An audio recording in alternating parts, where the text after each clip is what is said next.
సత్య టాక్స్కు స్వాగతం. నేను సిహెచ్వి సత్యనారాయణ. 4 రాష్ట్రాల అసెంబ్లీ ఎన్నికలు అనేవి ఇప్పుడు కేంద్ర ప్రభుత్వానికి లేదా రాష్ట్రాల్లో ఉన్న ప్రభుత్వాలకు కూడా ఇప్పుడు ప్రతిష్టాత్మకంగా తయారయ్యాయి. ముఖ్యంగా బీజేపీకి కొరుకుడు పడని కేరళ, తమిళనాడు, ఆ, బెంగాల్, పశ్చిమ బెంగాల్ ఎలక్షన్స్కి పెద్ద ప్రాధాన్యం ఏర్పడింది. అందున ఇప్పుడు తమిళనాడుకు సంబంధించి తమిళనాడులో ఇప్పుడు కొత్తగా సినీ నటుడు విజయ్ రంగంలోకి రావటం, ఇప్పుడు అతను ఓట్లు చీలుస్తాడు. అందుకని అతన్ని తమ వైపు తిప్పుకోవాలని చెప్పేసి ఎన్డీఏ రకరకాల ప్రయత్నాలు చేస్తుంది. ఇందుకు ఇప్పుడు జనసేన నాయకుడు పవన్ కళ్యాణ్ కూడా ప్రయోగిస్తుందని చెప్పేసి చెప్తున్నారు. అంటే విజయ్ని ఒక రకంగానేమో బుజ్జగించడం, ఇంకో రకంగా బెదిరించడం, ఈ 2 రకాల స్ట్రాటజీలతోటి ఇప్పుడు ఆయన్ని లొంగదీయాలని చెప్పేసి చూస్తున్నారు. ఇప్పుడు ఈ అంశాలపై మనతో మాట్లాడటానికి సీనియర్ జర్నలిస్ట్ మస్తాన్ రావు గారు మనతో ఉన్నారు. ఆయన అడిగి మరింత విశ్లేషణ తెలుసుకుందాం. నమస్కారం అండి మస్తాన్ రావు గారు. నమస్తే నమస్తే సార్. అదేండి, ఇప్పుడు తమిళనాడు ఎలక్షన్స్లో ఇప్పుడు మొన్నటి వరకు ఏఐడిఎంకే డిఎంకే ఉంది, మధ్యలో ఇప్పుడు బీజేపీ ఉంది. ఇప్పుడు కొత్తగా ఈ తమిళనాడు విజయ్ రావటంతో ఇప్పుడు కొత్తగా ఈక్వేషన్స్ మారినాయి. అక్కడ దీని గురించి మీరు ఏం చెప్తారు? సత్య టాక్స్ స్వాగతం అండి. మీకు కూడా ఇప్పుడు తమిళనాడు ఎలక్షన్స్ దాదాపు ఏప్రిల్, నాకు తెలిసి ఏప్రిల్ 23 అనుకుంటా. ఏప్రిల్ 23వ తారీఖు 234 నియోజకవర్గాలు ఉన్నాయి తమిళనాడులో. అది అసెంబ్లీ ఎన్నికలు దాదాపు ఒక నెల రోజులు, మ్యాక్సిమం నెల రోజులు వచ్చేసింది. సో ఇప్పుడు తమిళనాడులో ఏంటంటే ఒక ప్రత్యేకత ఉంది. ఇప్పటి వరకు కూడా ఒక సెంటిమెంట్ కూడా అంటారు. ఏంటంటే అది ఒక 5 సంవత్సరాలు ఒకరికి ఇస్తే ఒక 5 సంవత్సరాలు ఇంకొకళ్ళు పరిపాలిస్తూ ఉంటారు. ప్రాంతీయ పార్టీలు అనేది కూడా ఉంది అక్కడ. సో మరి ఇప్పుడు ఏంటంటే స్టాలిన్ దీన్ని అధిగమిస్తారు అనే విధంగా కూడా వార్తలు వస్తున్న నేపథ్యం. ఎందుకంటే జాతీయ రాజకీయాల్లో మనం చూసినట్లయితే మమతా బెనర్జీ గారి తర్వాత ఇప్పుడు కొద్దిగా శక్తివంతంగా కనిపిస్తున్న లీడర్ ఎవరైనా ఉన్నారు ప్రతిపక్షాల్లో అంటే అది మనం స్టాలిన్ అని కూడా చెప్పచ్చు. ఎందుకంటే భారతీయ జనతా పార్టీని కానీ లేదంటే నరేంద్ర మోడీ విధానాలను కానీ తీవ్ర స్థాయిలో విమర్శించే వ్యక్తి ఎవరైనా ఉన్నారంటే అది స్టాలిన్ చెప్పవచ్చు. మమతా బెనర్జీ తర్వాత స్టాలిన్. ఇప్పుడు ఏంటంటే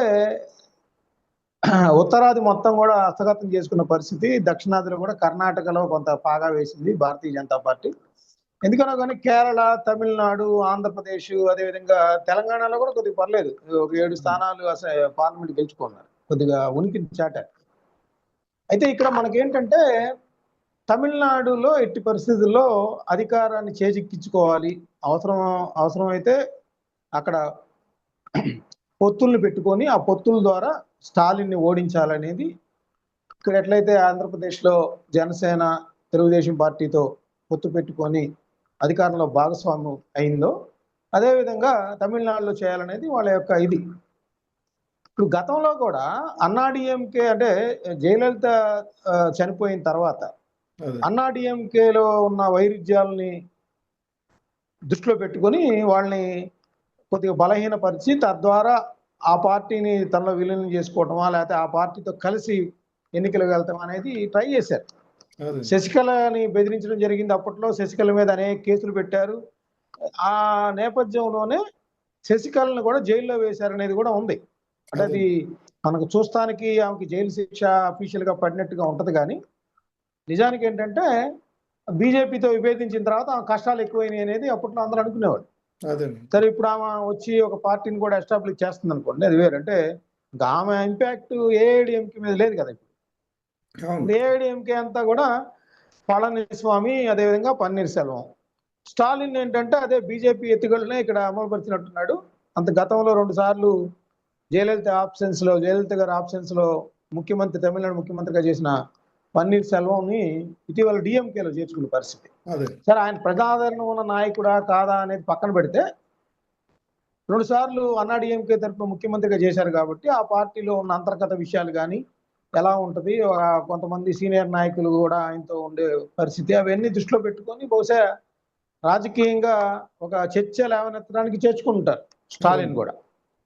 అదేవిధంగా అన్నాడీఎంకే కూడా గతంలో గట్టిగా ఉన్నప్పటికీ కూడా బీజేపీ బెదిరింపులు, రాయబారాలు, నయానా భయానా నేపథ్యంలో పళనిస్వామి కూడా కొద్దిగా అటువైపు బీజేపీ వైపు కొద్దిగా కాదు, ఇప్పుడు బాగా మొగ్గిన పరిస్థితి ఉంది. అదండి. అదేవిధంగా పళనిస్వామికి కూడా అక్కడ బీజేపీలో ఉన్న అన్నామలై మొన్నటిదాకా బీజేపీ రాష్ట్ర అధ్యక్షుడిగా ఉన్నారు. అవును. ఆయనకి పడదంటే వెంటనే అతన్ని మార్చేసిన పరిస్థితి కూడా ఉంది. అవును. అన్నామలై నిజానికి మంచి లీడర్, కానీ పళనిస్వామికి అక్కడ కొంత విభేదాలు ఉన్న నేపథ్యంలో ఆయన తొలగిస్తే మా పార్టీ తరఫున మేము మీకు సహకరిస్తామంటే వెంటనే అతన్ని మార్చేసిన పరిస్థితి కూడా చూసాము. అవును. సో ఇప్పుడేంటి అంటే అన్నా డిఎంకేతో కొంత అవగాహన అనేది వచ్చేసింది ఎన్నికలకు వెళ్తానికి. అదండి. రెండోది ఏంటి, ఇక ఇప్పుడు కొత్తగా దూసుకొచ్చిన పార్టీ ఏదంటే గతంలో మనకి ఇక్కడ ప్రజారాజ్యం ఏ విధంగా అయితే ఉందో, ఎందుకంటే తమిళనాడులో సినిమా రాజకీయాలు ఫస్ట్ నుంచి ఉన్నాయి. అవునండి. ఎంజీఆర్ గారి నుంచి కూడా ఆయన కూడా ముఖ్యమంత్రి అయిన పరిస్థితి, ఆ తర్వాత వాళ్ళ మిసెస్ జానకి రామచంద్రన్ గారు ఆయన వారసురాలుగానే జయలలిత వచ్చిన పరిస్థితి కూడా ఉంది. అవును. ఈవెన్ జయలలిత కూడా సినిమా యాక్టర్ గానే రాణించిన పరిస్థితి. అవును. సో ఈవెన్ కరుణానిధి గారు కూడా అదే, కరుణానిధి కూడా సినీ నేపథ్యం నుంచి పరిశ్రమ వచ్చారు. నుంచి వచ్చాడు. సో ఇప్పుడున్న స్టాలిన్ వాళ్ళ అబ్బాయి ఉదయనిధి స్టాలిన్ కూడా చాలా సినిమాల్లో నటించాడు, ఆయన ఉప ముఖ్యమంత్రిగా కూడా ఉన్నారు. సో అవును. సినిమాలు తమిళ రాజకీయాలు పెనవేసుకుపోయాయి, ఆ విధంగా అవును. ముఖ్యమంత్రులుగా రాణిస్తా ఉన్నారు. సో అదే విధంగా అయితే మనకి ఇక్కడ చూస్తే మనకి యాక్చువల్గా మొదట్లో ఎన్టీఆర్ ఏదంటే ఆ గతంలో కూడా జగ్గయ్య గారు లాంటి వాళ్ళు కొంతమంది వచ్చారు సినిమాల్లోకి. అలాగా అవును. ఒక రాష్ట్ర పార్టీని పెట్టి ప్రాంతీయ పార్టీని సక్సెస్ అయ్యారు. ఆ తర్వాత చిరంజీవి పెట్టి కాంగ్రెస్ లో విలీనం చేశారు ప్రజారాజ్యాన్ని. ఇక్కడ మళ్ళీ జనసేన అనేది ఇవన్నీ కూడా సినీ రంగ నేపథ్యం నుంచి వచ్చిన పార్టీలుగా చెప్పచ్చు. అదే. సో అక్కడేంటంటే ఇప్పుడు రజనీకాంత్ అనేది సౌత్ ఇండియా సూపర్ స్టార్ గా రాణించారు. అదే. అశేషమైన అభిమానులు ఉన్నారు. ఆయన కూడా కొంతకాలం రాజకీయాల్లోకి వస్తారా అంటే ఆయన అనేక చర్చలు జరిపిన తర్వాత ఆయన ఏదో ఆధ్యాత్మికం వైపు మళ్ళీపోయి నాకు రాజకీయాలు అనవసరం అనే పరిస్థితికి రజనీకాంత్ గారు వచ్చారు. అదే. రజనీకాంత్ గారి తర్వాత ఇప్పుడు ఈ తలపతి విజయ్ ఎవరైతే ఉన్నారో ఈయన అతను మధ్యలో కూడా సూపర్ స్టార్ గా కమల్ ఎదిగిన హాసన్ కూడా ట్రై చేశాడు. ఇక ఆయన వల్ల కాక ఆయనకు డిఎంకే మద్దతు ఇస్తున్నట్టున్నాడు. అంటే కమల్ హాసన్ కాదండి, విజయకాంత్ కూడా ఉన్నారు అక్కడ. అదే. విజయకాంత్ గారు కూడా పార్టీ పెట్టారు, ఆయన కూడా పెట్టి కొంత ఉనికిని చాటిన పరిస్థితి కూడా ఉంది. అవును. ఒక నాయకుడిగా కూడా అసెంబ్లీలో కూర్చున్నారు. విజయకాంత్ అనే హీరో కూడా మనకి ఇక్కడ అవును. కెప్టెన్ ప్రభాకర్ సినిమా తీశారు అప్పట్లో, ఇట్టు అవును. అవును. డబ్బింగ్ సినిమాగా వచ్చి. అవును. సో చాలా సినిమాలు ఉన్నాయి. అదేవిధంగా కమల్ హాసన్ లాంటి వాళ్ళు కూడా వచ్చారు, కానీ సక్సెస్ కాలేకపోయారు. అవును. సక్సెస్ కావడం అంటే రాష్ట్ర వ్యాప్తంగా ఇంపాక్ట్ చూపించారు నా ఇప్పుడు దృష్టిలో. ఇప్పుడు వాళ్ళకి ఒక వాళ్ళ పందాకి ఇప్పుడు విజయ్ పందాకి ఏం తేడా అంటారు? ఎందుకంటే విజయ్ ఎంతో కొంత ఆ, మాసు మాస్ అప్పీలు చూపించాడు. మన మీటింగ్ కూడా చాలా పెద్ద మీటింగ్ నిర్వహించాడు. అక్కడ తొక్కిసలాట్లో జనం చనిపోవటం అనేది విషాదమే కానీ ఆ మీటింగ్ మాత్రం తన మాస్ అప్పీల్కి ఒక ఇదైపోయింది. అట్లాగే బీజేపీ కూడా ఇప్పుడు ఆయన సినిమాని ఆపటము, ఇప్పుడు ఆయన ఆఖరి సినిమాని ఆపటము, దాని సెన్సార్ ద్వారా ఇంకా దాని వ్యవహారాలు కొనసాగుతూనే ఉన్నాయి. ఇప్పుడు ఏంటి మిగతా వాళ్ళకి విజయ్కి తేడా ఏంటంటారు? అంటే కాదు సార్, మీరు ఇందాక అన్నట్టు ఏంటంటే మిగతా వాళ్ళకి తేడా ఏంటంటే కమల్ హాసన్ విజయకాంత్ కూడా ఉన్నారు రాష్ట్ర వ్యాప్తంగా. ఇప్పుడు చిరంజీవి ఇక్కడ ఆంధ్రప్రదేశ్ లో ఏ విధంగా, లేకపోతే ఎన్టీ రామారావు గారు ఏ విధంగా అయితే ఆ విధంగా విజయ్ కూడా ఎవరి నూక్ అండ్ కార్నర్ తమిళనాడులో ఏ గ్రామానికి వెళ్ళినా ఎక్కడికి వెళ్ళినా కూడా అశేషమైన అభిమానుల్ని సంపాదించుకున్న పరిస్థితి. అది ఆయన పర్యటన ద్వారా అర్థమైపోయింది. అదే. ఆయన ఎందుకు ముందు తమిళనాడులో కొంత పర్యటించిన తర్వాత అతను బలాన్ని అంచనా వేసుకున్న తర్వాత అతను సినిమాలకు కూడా గుడ్ బై చెప్పాను. జననాయకన్ సినిమా మీరు ఇందాక ప్రస్తావించారు. అవును. జననాయకన్ అనే ఒక సినిమా తీసి ఆ సినిమా ద్వారా మరింత అభిమానం ఈ ఎన్నికలకి అది పనికొస్తుందనే ఉద్దేశంతో ఆ పొలిటికల్ డైలాగ్స్ అదంతా కూడా పెట్టిన పరిస్థితి. అయితే ఆ విషయం తెలుసుకున్న బీజేపీ మనం అధికారికంగా చెప్పకపోవచ్చు కానీ అన్అఫీషియల్ గా ఏంటంటే ఆ సినిమాని సెన్సార్ బోర్డు రూపంలో ఇంకా వేరే రూపంలో అది రిలీజ్ అయితే కొన్ని సమస్యలు వస్తాయనే రూపంలో అది కోర్టుకు వెళ్ళటం, అవన్నీ కూడా స్టేలు ఇవ్వటం, విడుదలను కూడా ఆపేసిన పరిస్థితి ఉంది. అవును. సో అంటే ట్రై విజయ్ చేశారు. ఇంపాక్ట్ ఫైనాన్షియల్ గా కూడా ఇప్పుడు ఎస్ నెట్ఫ్లిక్స్ తోటి వాళ్ళకున్న ఒప్పందాన్ని ఇప్పుడు రద్దయ్యేలాగా చేశారు డిలే వల్ల. దానివల్ల అదే కూడా ఇప్పుడు ఫైనాన్షియల్ నేనేమంటానంటే తమిళనాడులో విజయ్ అనే అతన్ని కలుపుకుంటే వాళ్ళకి అధికారానికి చేరువయ్యే అవకాశాలు అనేది కనిపిస్తా ఉన్నాయి కంటి ముందు అదే. బీజేపీ.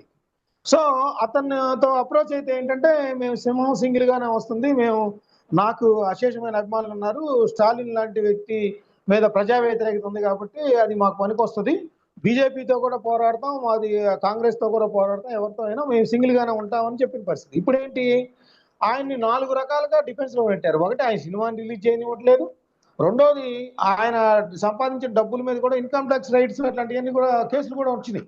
అదేనండి. రెండోది ఇంట్లో కూడా పోరు. ఇంట్లో ఏంటి పోరు? వాళ్ళ భార్య అతని మీద విడాకుల కేసు ఒకటి పెట్టారు. అదే. నిజానికి ఆ కేసు అనేది మొన్న పెట్టినప్పటికీ కూడా ఒక 2.5 నెలల క్రితం బీజేపీ రాష్ట్ర నేత, తమిళనాడు బీజేపీ రాష్ట్ర నేత ప్రప్రథమంగా విజయ్ అనేది జనాలు ఈ పార్టీ తర్వాత సంగతి ఇంట్లో సంగతి చూసుకోమను ఆయన త్రిష చేతిలో ఉన్నాడని ఒక కామెంట్ చేశాడు ఆయన. అదేనండి.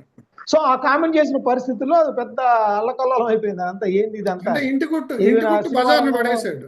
అంటే వాళ్ళు ఏదో కామ్గా చేసుకున్నారు. పడేశాడు. కానీ మహిళల్ని కించపరిచే విధంగా అది కన్వర్ట్ అయింది. కన్వర్ట్ అయ్యేసరికి మళ్ళీ ఆయన వెనక్కి తగ్గాల్సి వస్తుంది. ఆ బీజేపీ నేత, సదరు బీజేపీ నేత నేను అనవసరంగా అన్నాను, త్రిషని ఆ విధంగా క్షమాపణలు చెబుతున్నానని ఆయన వెనక్కి తీసుకున్నాడు. అయితే ఆయన వెనక్కి తీసుకున్న కొద్ది రోజులకే విజయ్ వాళ్ళ భార్య విడాకుల కోసం కోర్టులో వేస్తూ, మా ఆయన ఒక సినీ నటి చేతిలో సంబంధాన్ని కలిగి ఉన్నాడు, నా మీద ప్రేమ అనేది లేకుండా గత కొన్ని సంవత్సరాలుగా విసుక్కుంటా ఉన్నాడు, ఇది పరిస్థితి అని చెప్పేసి కేసు వేసిన పరిస్థితి. అయితే ఆమె మెన్షన్ చేయలేదు. అయితే ఏదైతే గతంలో బీజేపీ ఆయన చెప్పాడో త్రిష అనేది అట్లా బహిర్గతం అయిపోయింది. ఆ తర్వాత కొద్ది రోజులకి ఇంట్లో చిచ్చు పెట్టారు. అంటే చిచ్చు పెట్టారంటే భారతీయ జనతా పార్టీ చిచ్చు పెట్టలేదు, వాళ్ళకున్న చిచ్చు అనే విషయాల్ని బయటికి తీసుకొచ్చారు. అంటే ఉంది already there is a problem in between wife and husband. Vijay ఇంకో విషయం కూడా అండి, ఇప్పుడు తొక్కిసలాటకు సంబంధించి ఇన్నిసార్లు సిబిఐ వాళ్ళు ఆయన ఢిల్లీ పిలవాల్సిన అవసరం కూడా లేదు. ఎందుకంటే తొక్కిసలాట జరిగితే ఇప్పుడు ఆయన సిట్ వేస్తారు, ఆయనకి విచారణ జరుగుద్ది. సార్ ఆయనకి లభిస్తున్న ఆదరణ చూసి వేరే వేరే చోట్ల వస్తా ఉంటే ఒక చోట దురదృష్టవశాత్తు 20 మంది దగ్గర చనిపోయారు. ఆయన కూడా బాగా రెస్పాండ్ అయ్యాడు. ఏంటి వాళ్ళకి అందరికి అనుకూలంగా వాళ్ళ ఇంటికి వెళ్ళి పరామర్శించడం, వాళ్ళకి డబ్బులు ఇవ్వడం అన్ని చేశారు. కానీ ఈవెన్ స్టేట్ గవర్నమెంట్ కొంత తగ్గినా కూడా ఆ విషయంలో బీజేపీ మాత్రం వదలట్లా దాన్ని పెద్ద భూతంలా చేసి అదేదో అంటే ఒకటి తొక్కిసలాట, రెండోది జననాయకన్ సినిమా ఆపేయటం, మూడోది ఇంటి గుట్టు, నాలుగోది వచ్చేసి ఇన్కమ్ ట్యాక్స్ కేసులు. సో ఆయన్ని అన్ని విధాల ఉక్కిరి బిక్కిరి చేస్తున్న పరిస్థితి. సో ఈ నేపథ్యంలో కొంత ఆయన వైఖరిలో మార్పు వచ్చింది అనేది అక్కడ ఒక రూమర్స్ లాగా రావటం, లేకపోతే కొంత నిజంగానే ఎవరికైనా అన్ని కష్టాలు ఒకేసారి వచ్చేసరికి కొంత వైఖరిలో మార్పు వస్తుంది కదా. కష్టాలు తెప్పించారు. ఎస్. సో అలాంటి పరిస్థితుల్లో ఇప్పుడు ఏమని వస్తుంది, ఇక్కడ ఎవరైతే సక్సెస్ అయ్యి ఇటీవల తమిళనాడులో బీజేపీ తరఫున హిందుత్వ సంస్థలు పెట్టిన బహిరంగ సభలకు వెళ్ళారో, ఇక్కడ ఉన్న ఉప ముఖ్యమంత్రి పవన్ కళ్యాణ్ గారు, ఆయన గతంలో విజయ్ గారు ప్రకటించారు, నాకు పవన్ కళ్యాణ్ అనే వ్యక్తి నాకు ఒక పెద్ద సూపర్ స్టార్ కింద, ఆయన ఒక సూపర్ స్టార్, అలాంటిది పవన్ కళ్యాణ్ నేను ఫాలో అవుతాననేది ప్రకటించిన పరిస్థితి బహిరంగంగా. సో ఆయన ఏదో పంపించి ఇప్పుడున్న పరిస్థితిలో బీజేపీ వైపుకు లాగేలాగా కొన్ని 60 నుంచి 80 సీట్లు లేకపోతే 70 సీట్లు ఇచ్చి ఉప ముఖ్యమంత్రి కూడా ఇస్తామనే విధంగా ఆయనకైతే ప్రపోజ్ చేశారు. దాని విధంగా కొంత మొగ్గు చూపుతున్నట్టు. అయితే పవన్ కళ్యాణ్ ఆ వ్యాఖ్యల్ని ఖండించారు. నేనేమి ఆయన కలిసి కూడా 25 ఏళ్ళు అవుతుంది అని చెప్పినప్పటికీ కూడా ఏదో నిప్పులేందే పొగరాదన్నట్టుగా ఏదో మొత్తానికి జరుగుతుంది, తెర వెనుక రాజకీయాలు జరుగుతున్నాయి అనేది ఒకటి. ఈ వైపు స్టాలిన్కి సంబంధించి చూస్తే ఏంటంటే ఆల్రెడీ 133 స్థానాలు ఆల్రెడీ గెలుచుకున్నారు. 17 స్థానాలు ఏమో ఇప్పుడున్న ఎగ్జిస్టింగ్ అసెంబ్లీలో కాంగ్రెస్ పార్టీ కూడా ఉంది. ఆయన అనేక సంక్షేమ పథకాలు అమలు చేస్తా ఉన్నారు. నా ప్రభుత్వం మీద అంత పెద్ద వ్యతిరేకత లేదనే విధంగా ఆయన వెళ్తా ఉన్నారు. అయితే ఏంటంటే ఇక్కడ జగన్మోహన్ రెడ్డి గారికి కూడా 40% సీట్లు ఓట్లు ఉన్నా కూడా ఏ విధంగా అయితే ఇక్కడ గెలవగలిగారో కూటమి కట్టడం ద్వారా. నిజానికి అన్నాడీఎంకే బీజేపీ కూటమి ఏంటి, అన్నాడీఎంకే బీజేపీ ఏడీఎంకే అదేవిధంగా పిఎంకే వీళ్ళతో పాటు ఒక 4 పార్టీలు ఉన్నాయి. అదే డిఎంకే కూటమిలో అయితే 26 పార్టీలు ఉన్నాయి. ఒకరికి ఒక సీట్ ఇవ్వనండి, సిపిఎం, సిపిఐ, కాంగ్రెస్ పార్టీ అన్ని చూసుకుంటే. అవును అన్బువన్ రామదాస్ వాళ్ళ కొడుకు కూడా ఇంకొక పార్టీ చీల్చుకున్నారు అనమాట, అది మళ్ళీ ఆ గ్రూప్ లో ఉంది. సో ఇలాగా ఈ పార్టీలన్నీ ఉన్నప్పుడు ఏంటంటే స్టాలిన్ కూడా అంతే ధీమా వ్యక్తం చేస్తా ఉన్నాడు. నిజానికి ఒక 6 నెలల క్రితం పవన్ కళ్యాణ్ అక్కడికి వెళ్ళినప్పుడు ఉదయనిధి స్టాలిన్ పవన్ కళ్యాణ్ మీద విమర్శలు చేశారు, సనాతన ధర్మం ఏంటి అది అనే దాని మీద పవన్ కళ్యాణ్ కూడా రియాక్ట్ అయ్యాడు. అసలు హిందూ దేవాలయాలన్నీ తమిళనాడులోనే ఉంటే వీళ్ళు ఇట్లా చేస్తా ఉన్నారు, హిందుత్వాన్ని చేసే విధంగా సనాతన ధర్మాన్ని కాలరాస్తున్నారు అనేది అదొక కాంట్రవర్సీ నడిచింది. అదే సో ఇప్పుడున్న పరిస్థితులు ఏంటంటే ఖచ్చితంగా విజయ్ని గనక బీజేపీలో కూటమిలోకి చేర్చుకుంటే ఖచ్చితంగా తమిళనాడు రాజకీయాల్లో అధికారానికి చేరువు కావచ్చు. ఎందుకంటే పోల్ మేనేజ్మెంట్ కానీ లేదంటే ఇంకే ఇతరత్ర మేనేజ్మెంట్లో భారతీయ జనతా పార్టీ సిద్ధేస్తాం ఎట్లా చూస్తా ఉన్నాం. మనం త్రిపురలో 1% ఓటు ఉంటే 2018లో అధికారాన్ని హస్తగతం చేసుకున్నారు. అదే అందులో ఇప్పుడు విజయ్కి మనం బెంగాల్లో అంటే బెంగాల్లో బాగా వేసిన 14% విజయ్కి 14% ఓటింగ్ ఉందని ఏదో కొన్ని సర్వేల్లో కూడా చెప్పిస్తున్నారు. అదే అంటే విజయ్ ఏంటంటే అసలు నాకు 14% కాదు, నేను అధికారంలోకి వస్తాననే విధంగా మొన్న గత 6 నెలల క్రితం వరకు సాగింది. అదే ఇప్పుడు ఏంటంటే ఆయన మెంటల్ గా ప్రిపేర్ చేస్తున్నారు. ఆయనకన్నా ఓటు ఇంతే, అనవసరంగా పోటీ చేస్తే విజయకాంత్ లాగో లేకపోతే కమల్ హాసన్ లాగో దెబ్బతింటారు. అదే బీజేపీతో పొత్తు పెట్టుకుంటే అధికారానికి చేరువు కావచ్చు, అధికారం ఆ తర్వాత పార్టీని బలపరుచుకోవచ్చు. ఇక్కడ పవన్ కళ్యాణ్ గారు ఆంధ్రప్రదేశ్ లో ఏ విధంగా అయితే చేసుకున్నారో అదే విధమైన ఫార్ములా అక్కడ అనుసరిస్తే బాగుంటుంది అనే విధంగా మెంటల్ గా ప్రిపేర్ చేస్తున్నట్టు. అయితే ఖచ్చితంగా బీజేపీ యొక్క ఫార్ములాస్ చాలా సందర్భాల్లో సక్సెస్ అయినాయి. సో అదే ఇక్కడ కూడా ఆ విధంగా ముందుకు వెళ్తున్నారు. అయితే విజయ్ ఎంతవరకు వీళ్ళకి లొంగుతాడు, ఈ సమస్యల్లో నుంచి నిజంగా వస్తాడా లేదా సింగిల్ గా వెళ్తాడా అనేది పాయింట్. అయితే పవన్ కళ్యాణ్ తో చర్చలు ఎప్పుడైతే జరిగినాయి అని అంటా ఉన్నారో ఆ నేపథ్యంలో విజయ్ కూడా కొంత లొంగే అవకాశం ఉంది. అలా ఉంటే గనక ఖచ్చితంగా తమిళనాడు రాష్ట్ర రాజకీయాల్లో పెను మార్పులకి అవకాశం అయితే ఉంటది అదే ఖచ్చితంగా. ఎందుకంటే మనం పశ్చిమ బెంగాల్లో కూడా చూసాం, ఎప్పుడో 30 ఏళ్ళు అధికారంలో ఉన్న సిపిఎం కూడా అవును. 3వ స్థానానికి వెళ్ళిపోయి బీజేపీ 2వ స్థానంలోకి వచ్చేసింది. అందులో సో అలాంటి కాంగ్రెస్ కి డిఎంకే మధ్య కూడా కొంత స్పర్ధలు వచ్చినట్టుంది. కాంగ్రెస్ పార్టీని ఒక గుదిబండలాగా ప్రాంతీయ పార్టీలు భావిస్తున్నాయండి. ఎందుకంటే అక్కడ తేజస్వి యాదవ్ చూడండి, బీహార్లో అసలు కాంగ్రెస్ పార్టీని పెట్టుకోవడం వల్ల మేము ఓడిపోయాం అంటున్నారు.